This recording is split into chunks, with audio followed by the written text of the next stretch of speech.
Okay, today, discuss natin ngayon is about surface integral. Part pa rin ng vector analysis. Okay. Surface integral actually is almost same din ng double integration. Kaya lang, ang pagkakaiba nga lang ng surface integral is vector siya. And then, this time, meron tayong tinatawag na unit normal. And then, differential nung surface. Okay.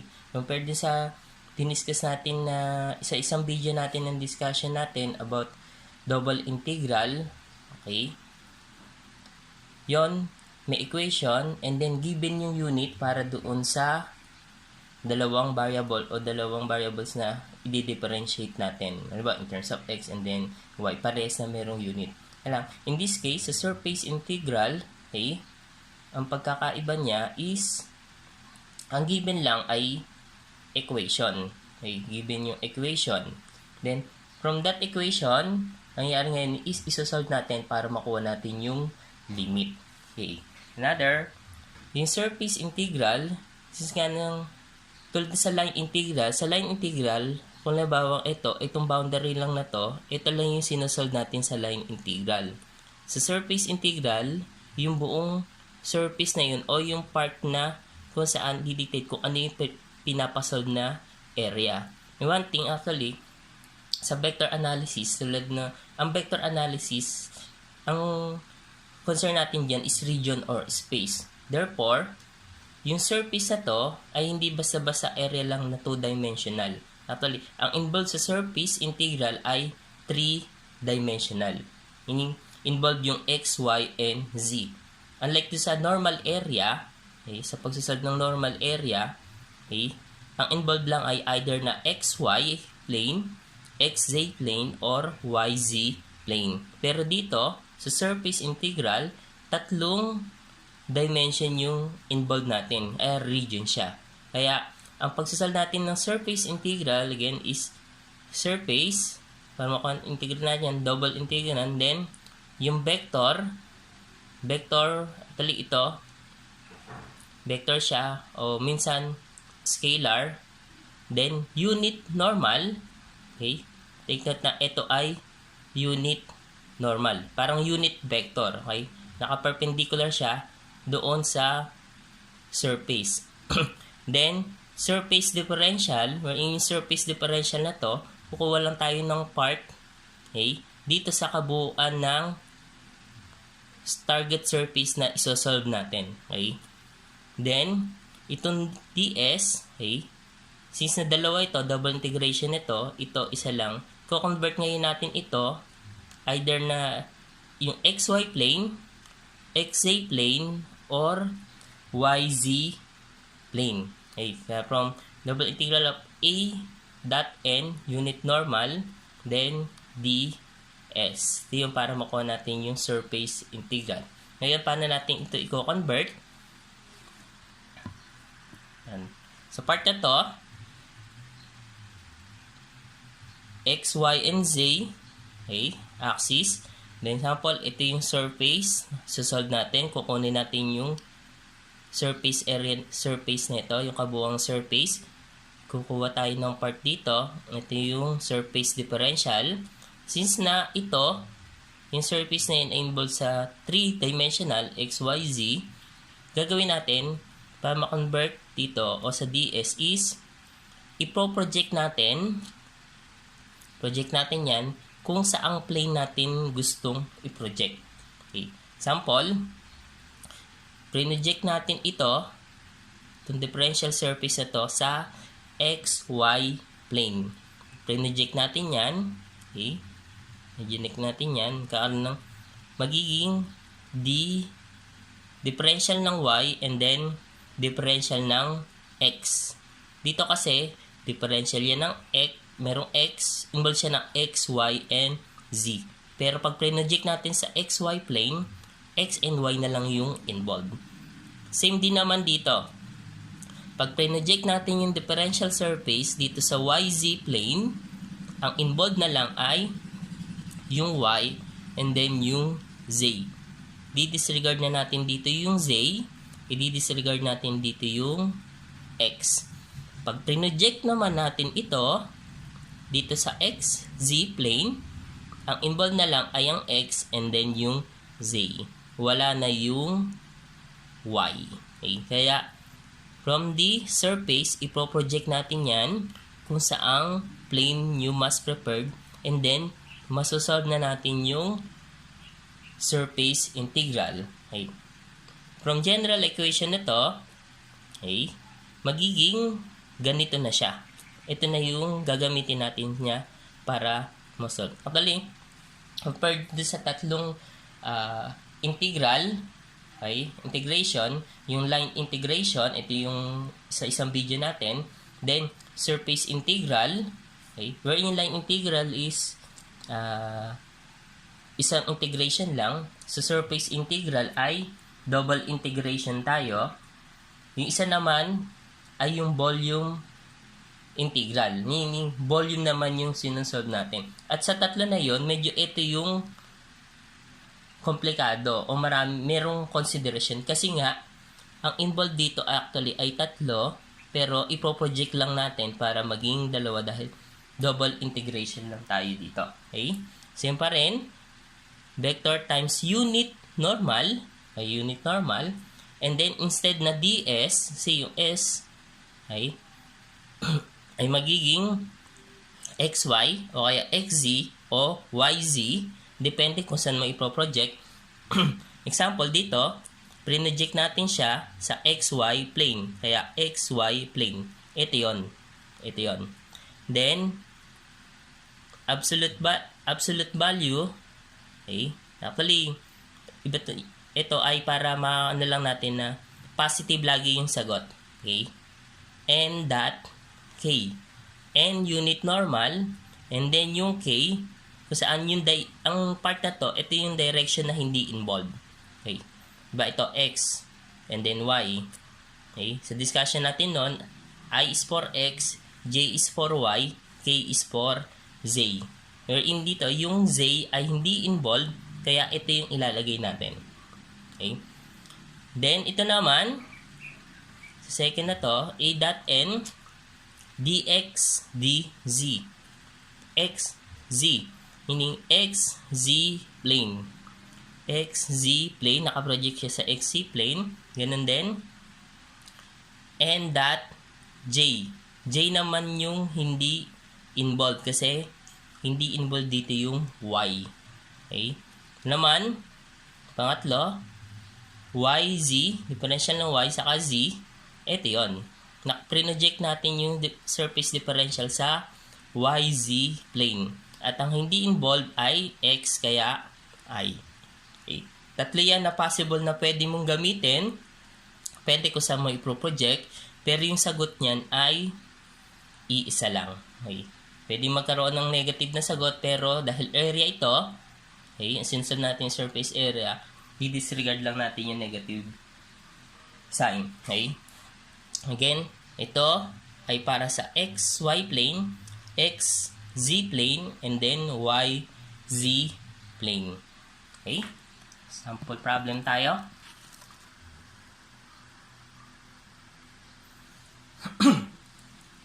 Evaluate the double integral of A dot N ds where A 18zi 12j plus 3yk and S yung surface is the part of the plane 2x plus 3y plus 6z is equal to 12, which is located in the first octant. Okay? Since pinapasolve natin A dot N ds, ito yung vector. Okay? Yung kabuang surface na sinosolve, okay, ay ito. Tignan na involve siya na x, y, and z. Okay? Then, which is located in the first octant. Actually, ito yung another hint natin na ang sinosolve lang natin o yung surface lang na kailangan natin ay nasa first octant lang. Actually, 8 yung octant kapag 3-dimensional. Pero, pag sinabing first octant, lahat ito positive yung value. Okay? Kaya, kasi since nga na ito ay 3-dimensionally, pwedeng kahit sa ibang octant yung pinapasolve. Kaya lang, para tulad nito, mas specific yung pinapahanap sa atin, medyo mas madali mas madali siya kung ano yung hinahanap natin na value. Okay? First, yan. Actually, mas maganda kung i-drawing natin yung mismong surface, okay? Sa 3-dimensional, okay? Ang pagbabasihan lang natin, tulad nito, ang hinahanap is yung surface sa equation na to. Ito yung equation natin. Paano natin siya i-drawing dito? Okay, first, since na ito ay x, y, z, therefore ito ay line. Okay? Line lang yan. And para magkaroon tayo ng points, para ma-drawing natin dahil line, iset natin na yung x, y is 0, therefore yung z is 2. Para mag-graph natin, z is 2. Ito. Set natin yung x, saka z ay 0. Yung y ngayon ay 4. Y, 4. Ito yung 4. Then, set natin na yung y and z ay 0 ay 6. Ito yung 6. Ito yung tatlong boundary. Ay, yung boundary na yan. Then, gunitan lang natin. Then, ito na yung plane na yon. Ito yung plane actually para doon sa first octant. Ang kukunin natin part na to ay, since na ang hinahanap ay nasa first octant, okay, sa first octant, okay, ito yon. X, Y, 2x plus 3y is equal to 12 dahil yung z ay set na 0. Okay, ito yung sa octant na yan. Kali, pag kinuna sa kabila, ganun din. Damo ko sa kabila naman, ay octant. Yan, para ang plan. Pero ito, solve natin. Makuha natin ito. Kuha lang tayo ng ds dito. Then, tuloy nga discuss natin, pwede natin siyang i-project dito sa xy plane, xz plane, and then yz plane. Pwedeng gumamit tayo dito. Pero, i-solve natin. Solve natin yung dalawa nito para mapakita natin na parehas ng sagot. First, i-solve muna natin. Okay. Mag-project muna tayo. I-project natin dito. Okay. Project muna tayo dito sa dx sa xy plane. Okay.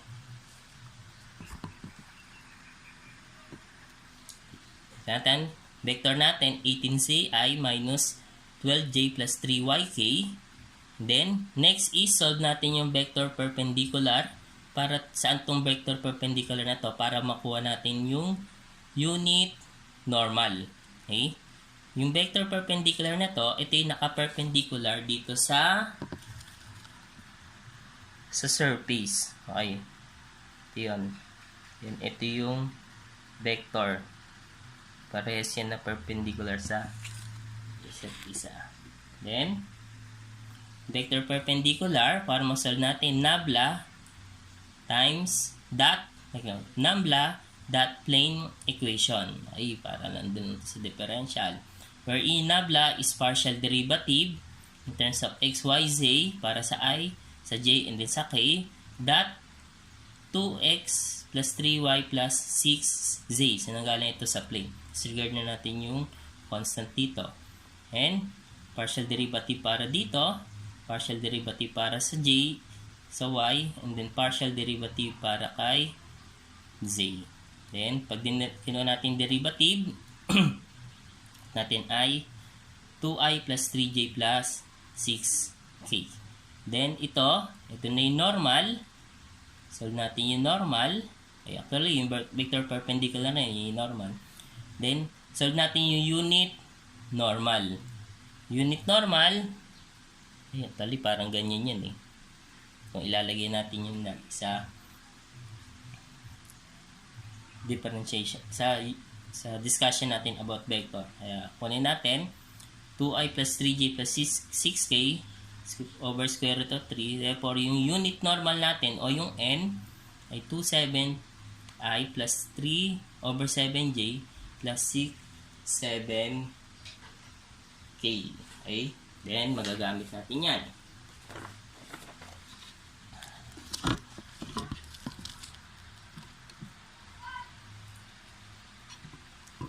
Then, project natin siya sa y plane, xy plane, kaya double integral a dot n dx over dy n dot k. n dot k, solve natin. Ito yung na-solve natin na n o unit normal dot k. Dahil dot ito, I to I, j to j, k to k. Wala tayong I saka j, k lang meron tayo. Ito, k. K lang meron tayo. Then, dot product, wala yan. Kaya yung n dot k natin is 6 over 7. Therefore, itong part na to, yan, yung part na yan, ay equal dito, 7 over 6 dx dy. dx dy. Okay? Ayan. Gamit natin yan mamaya. Then, a dot n, yung vector, ito yung vector natin. Then, yung unit normal, ito rin yung unit normal. Apply lang natin yung dot product. I to I, j to j, k to k. Ang sagot natin is, yung a dot n ay 36z minus 36 plus 18y over z. Since na, integrate natin ito, okay, integrate natin yan, at xy lang yung involved, therefore, yung x lang sa y yung dapat na matira dito sa equation natin. Okay? Yung integrate natin. Meron tayong z dito. Ngayon yung z, kukunin natin ito, yung equivalent value na to in terms of x and y. Okay? So, ngayon natin ito kukunin doon sa equation natin nung plane. Okay? Kaya, yung z is equal to 12 minus 2x minus 3y over 6. So, nanggaling ito doon sa equation ng plane. Then, substitute natin ito. Substitute dito. Then, pagka-substitute, therefore, yung a dot n natin ay 36 minus 12x, okay, over 7. Ito na yan. Then, next, ito natin makuha na yung n dot k, and then a dot n. Ito na yun. A dot n. A dot n. Ito na yun. And dot k. Next na kukunin natin is yung limit. Para makuha natin yung value ng surface. Then, limit for y. Okay. Set natin na y is equal to 0. Ay, sa 0. Kasi ba, sa 0 dahil yung isang limit ay equal sa 0 dahil ito ay ang kinuha natin ay dun sa first octant. Okay? Sa first octant. Then, ito yung lower limit. Para sa upper limit, kunin natin yung value ng y dito sa equation ng plane. Is equal to 12 minus 2x over 3. Para nakuha to, sinet lang natin na yung z ay equal sa 0. Sa 0. Then next, yung limit for x is equal to 0 yung lower limit. Sa upper limit is x is equal to 12 over 2 equal to 6. Saan nanggaling ito? Dito. Okay. Sinet naman natin na yung y ay equal sa 0. Therefore, ang natira lang ay 12 minus 2x is equal to 0. Then, yung x ngayon natin ay equal sa 6. Yan na yung limit. Okay. Then, substitute na natin. Ito yung a dot n. Ito yung a dot n. Dito galing. Ito naman yung n dot k. Simplified. Then, yung limit, sinubstitute lang natin. Ito ay para kay x, 0 to 6. Ito naman ay para kay y. Again, sa pagsusolve ng ganitong case, lalo na pag double, saka triple integral, unahin natin yung isolve yung merong variable. Okay? Para mas simple yung sagot natin. Then, limit. Ito siya. Simplify natin. Okay? Kaya pang isimplify. Okay? kunin natin yung integral in terms of y. Sagot natin is 6y minus 2xy. Limit is 0 to negative 12 minus 2x over 3. Ayan. Then, substitute natin upper and then lower para sa y. Ayan, pag sinubstitute. Then, substitute natin upper and then pag sinubstitute natin yung upper and then lower, magiging sagot natin para sa equation natin is 24 minus 12x plus 4x squared over 3. Then, kung natin, integrate natin ito in terms of x na ang limit ay 0 to 6. Pag integrate natin yan, ito yung magiging sagot natin per term. Then, yung limit is 0 to 6. And then, substitute lang natin sa limit 6. And then, for 0, then, final answer natin is 24 square units. Yan, huwag kalilimutan yung unit kasi kaya square dahil area. Double integration. Then, ito yung solve natin for x, project natin sa xy plane. Then, subukan naman natin i-project sa xz plane. Okay, xz plane. Yun pa rin, kunin natin yung para sa, kunin natin itong a.n, and then kunin natin itong n.j. Yung n.j, same pa rin naman yung unit normal. Same lang yung unit normal natin dito. This time, .j. Kasi hindi involved yung y. Kaya j. Then, I to i, j to j, k to k.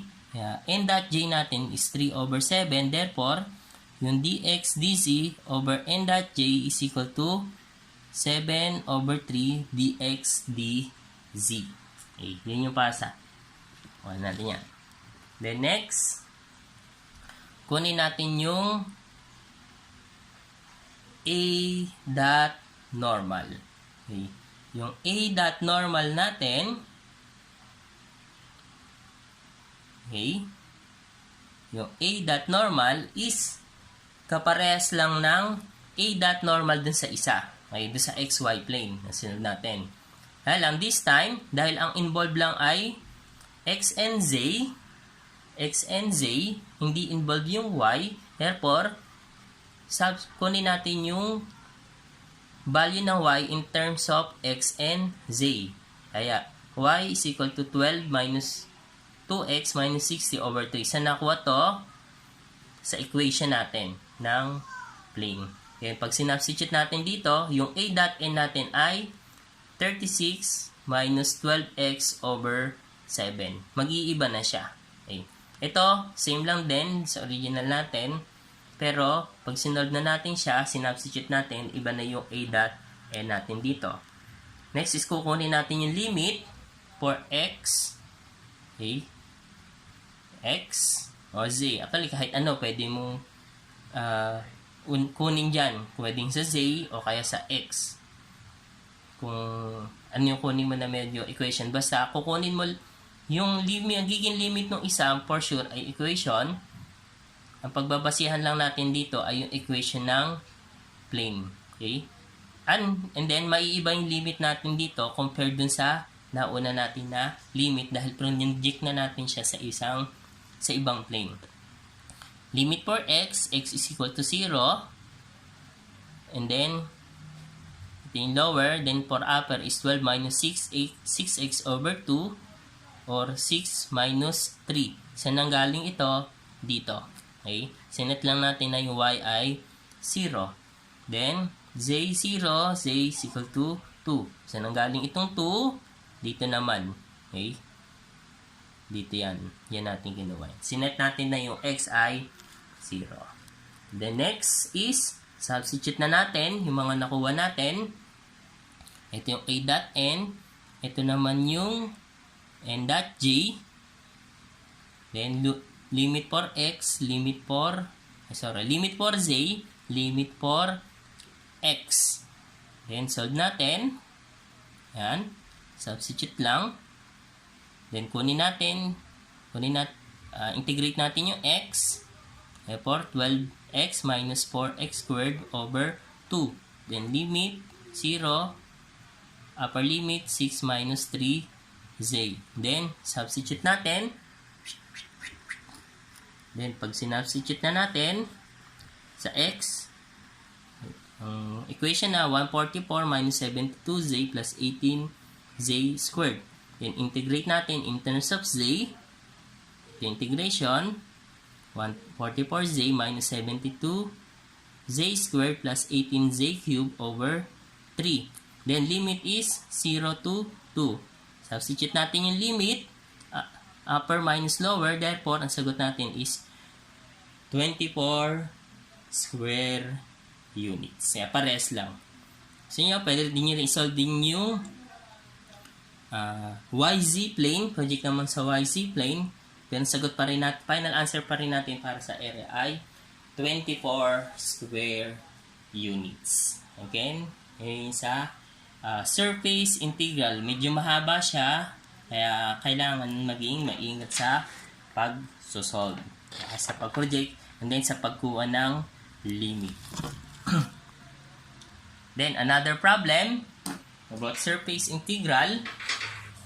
Evaluate the double integral of a dot and ds where a vector is say I plus xj minus 3y squared zk. Then, and S is the surface of the cylinder wherein equation is x squared plus y squared is equal to 16 included in the first octant between z is equal to 0 and z is equal to 5. Okay? Cylinder, walang laman yan. Actually, sabihin, circle yung taas niya. Of course, cylinder. Taas, top and bottom is circle na ang equation ay x squared plus y squared is equal to 16. Ito yung equation ng circle. Ngayon, ang next na question dyan is, nasaan tong circle? Since na x squared plus y squared is equal 16, ito yung standard equation na kung saan yung center nito ay nasa ang coordinates nito ay 0, 0. Okay, sabihin yun yung center niya. Yun yung coordinate. 0, 0 sa x, y. Okay, sabihin na sa x, y plane itong circle na to. And then, yung pinaka-height ng cylinder ay nasa z. At merong limit na 0 to 5. Ito yung limit para sa z. Okay, sabihin ito yung height. At ang hinahanap ay yung surface of the cylinder included in the first octant. Okay. Nasa first octant lang. Okay. Sa first octant lang. Ganito, first octant. So, for ito yun. Ito yung x squared plus y squared plane. Then, ito naman yung 0 to 5 na z. Po tayo dito, ds, surface. Yan, surface. Then, project natin, tulis sabi, pwede natin siyang i-project sa xy plane, xz plane, and then dito sa yz plane. Kaya lang, okay, mas madali na i-project natin to sa xz plane. Bakit sa xz plane? Dahil meron na tayong limit para sa 0 to 5. Mas madali na. Ito na yung limit natin, 0 to 5. Kasi kung i-project pa natin sa xy, medyo haba-haba pa yan. Then, hindi naman din po pwede rito sa okay. O actually, hindi siya po pwede dito sa xy plane. Okay? Pero pwede rito din siya sa yz plane dahil meron siyang limit for z. Okay. Kaya kunin na lang natin. Project na lang natin sa xz plane. For double integral a dot n dx dz and n dot j. Okay, first, kunin natin yung unit normal. Okay. Equation, vector natin, zi plus xj minus 3y squared zk. Then, yung vector perpendicular natin, yung normal. Okay. Nabla, that yung equation. Yung equation natin ay x squared plus y squared. Value ng nabla, I to I, j to j, k to k. Okay. Then, so natin, 2xi plus 2yj. Ito yung differential nito. Okay? Wala yung k. Then, unit normal, 2xi plus 2yj is equal to square root of 2x squared plus 2y squared. Then, natin, magiging square root of 4x squared plus 4y squared. Ayan. Next is, kailangan mas masimplify na pa natin ito. Ay hirap kasi kung dalawa yung variable. Okay. Next is, substitute natin at kuha tayo, either na yung x o yung y. Okay. From equation natin na x squared plus y squared, in terms of, kunin natin yung x in terms of y. Then, substitute natin dito. Yun. Yung x is equal to 16 minus y squared. Then, kapag sinimplify na natin ito, 2x plus i plus 2xi plus 2yj is equal to square root of, kung sinimplify ito, maging 64 minus 4y squared plus 4y squared cancel. Unit normal na ngayon natin is xi plus yj over 4. Unit normal. Kung sinimplify yan, ito yung magiging sagot natin. Next, kunin natin yung a dot n. Ito yung vector, yung a, and then yung n. I to I, j to j, k to k. Kaya yung a dot n natin ay 1/4 xj plus x. Then, yung n dot j is equal to xi plus yj over 4 dot j. Kaya I to I, j to j. Natira na lang ay yung sa j. Kaya yj is y over 4. Therefore, yung n dot j ay 4 over y dx dz. Ito yung a dot n. Ito naman yung n dot j. Next is substitute na natin. Ito. Yung a dot n natin is 1/4 x squared plus xy. Ito naman dx dz over n dot j ay 4 over y dx dz. Cancel. Natira na lang is xz over y plus x dx dz. Then, limit. Given na yung limit for z, 0 to 5. Since kung na natin yung x, so nanggaling pong 0 to 4, ito rin yung sa equation natin nung circle na sinet lang natin yung y is equal to 0. Okay? Then, kung y is equal to 0, natira na lang is x squared over 60. X squared is equal to 16. Actually, ang possible value for x squared over 16 ay 4 and then negative 4. Positive 4, negative 4. Yun yung sa value natin dito. Okay? Pag kinuha natin ito, kung natin limitan yan, sinet natin yung y is equal to 0, x squared is equal to 16. Ang magiging limit actually niyan ay negative 4 to 4 kasi dalawa yung sagot natin. Pwedeng positive and then pwedeng negative. Kaya lang, sa problem natin is first octant lang yung pinapakuha sa atin. First octant lang, nasa first octant. Therefore, ang start pa rin niya ay 0. Kaya ang naging limit natin dito for x ay 0 to 4. Okay? Then, substitute lang natin yan. Then, simplify natin ito. Kasi meron tayong y dito. Okay? Meron tayong y. Ito. Okay? Meron tayong y. Then, pag sinimplify, ito yung nangyari. Okay, cancel na. Ang kailangan lang naman natin is x saka z. Therefore, y. May natirang y. Simple palitan natin yung y ay in terms of x. Kaya square yung y is equal to 16 minus x squared. Kaya naging x over z over 16 square root of 16 minus x squared plus x. Limit para sa z is 0 to 5, x is 0 to 4, dx dc. Kunin natin in terms of x. Okay? Differential in terms of x. Okay? Ito siya. Pag kinuha natin yan, in-integrate natin. Sagot natin dito sa first term is negative z squared. Okay? Square root of 16 minus x squared. Ito naman ay x squared over 2. Paano nakuha to? Yung negative square root 16x squared. Natin. Ito yung u. Ito yung u natin. And then derivative ng, yung x naman yung derivative nito.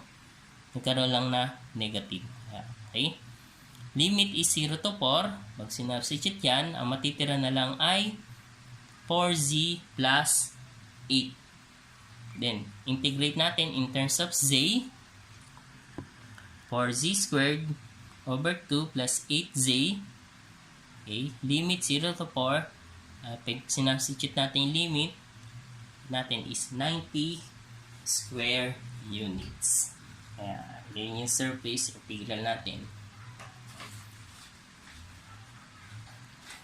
Then, volume integral. Okay. Volume integral, okay. Almost same lang din siya ng triple integral. Okay? Kaya lang, depende. Sa triple integral na diniscuss natin doon sa isang video is may value for x, y, and z. Okay? And then, walang vector. O walang... Then, ito naman, okay? Sample problem. Okay, ito na.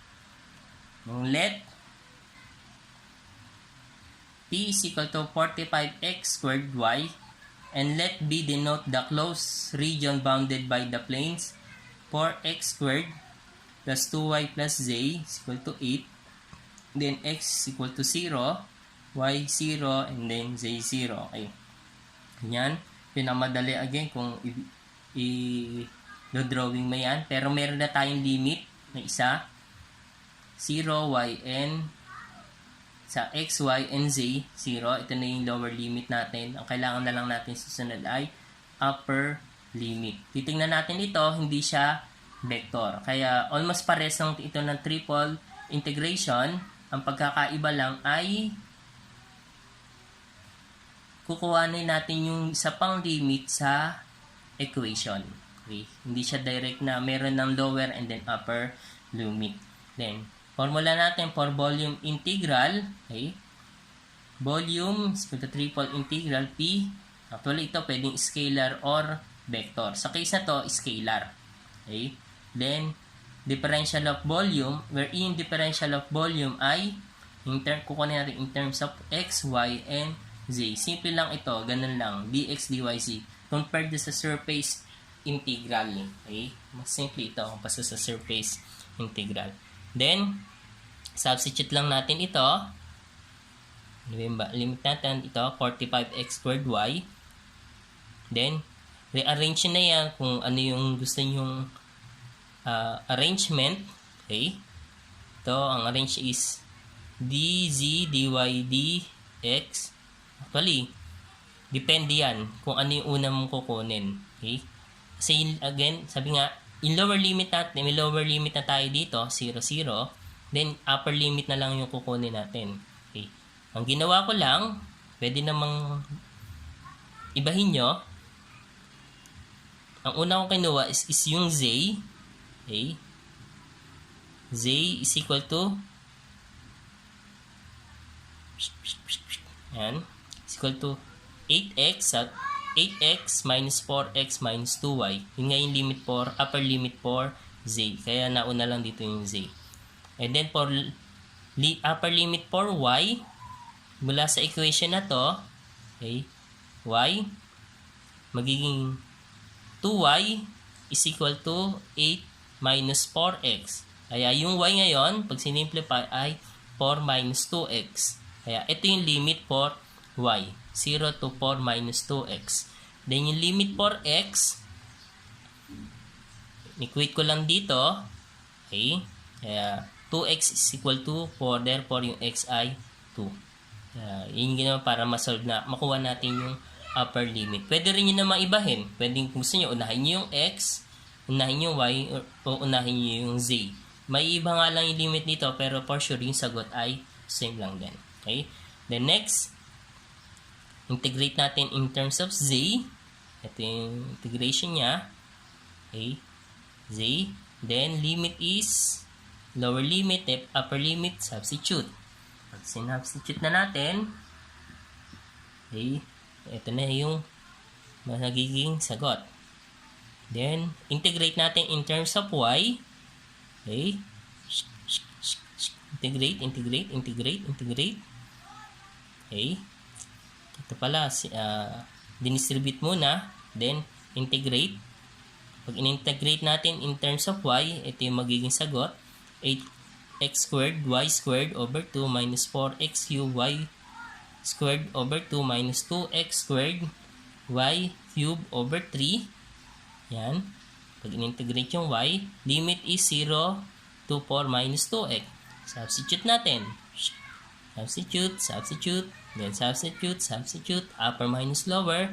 Then, pag sinimplify, ang natira na lang is 1 over 3 x squared 4 minus 2x cubed. Then, integrate natin in terms of x. Okay? Pag integrate na natin yan, magiging sagutan natin is 128 cubic unit. Okay? Another problem. Okay? Volume integral.